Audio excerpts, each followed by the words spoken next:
కాలంలో ఎక్కువ ఎండలు మండిపోతున్నాయి, ప్రజలకు కూడా ఇబ్బందికరంగా ఉంది.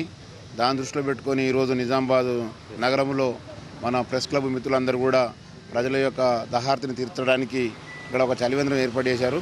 వారందరూ కూడా మా శాఖ తరఫున మేము వాళ్ళందరికీ కూడా కృతజ్ఞతలు తెలియజేస్తున్నాను. మరి ఈ విధంగా కొన్ని స్వచ్ఛంద సంస్థలు కూడా ముందుకొచ్చి ప్రజలకు ఈ సమయంలో ప్రజల యొక్క దహార్తిని అంటే దాహం తీర్చడానికి ముందుకు వస్తే మేము మా వంతు సహకారం కూడా అందిస్తాము.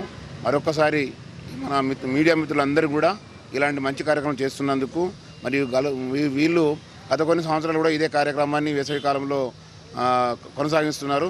వారందరూ కూడా మరొకసారి కృతజ్ఞతలు తెలియజేస్తూ ముగిస్తున్నాను. Thank you. Nizamabad press club ఆధ్వర్యంలో ప్రతి ఏటా నిర్వహించే వేసవి కాలం సంబంధించిన చలివేంద్ర కార్యక్రమాన్ని ఈ ఏడాది కూడా దిగ్విజయంగా నిర్వహించడానికి కమిటీ నిర్ణయించింది. అందులో భాగంగా ముఖ్య అతిథిగా మన నిజామాబాద్ ట్రాఫిక్ ఏసీపీ శ్రీ నారాయణ గారు మరియు మా తోటి జర్నలిస్ట్ మిత్రులందరూ హాజరై ఈ కార్యక్రమాన్ని విజయవంతం చేశారు.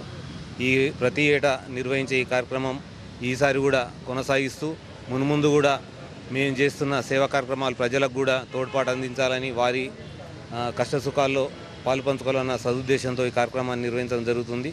ఈ కార్యక్రమాన్ని ప్రజలు అందరూ సద్వినియోగం చేసుకోవాలని మా మనవి.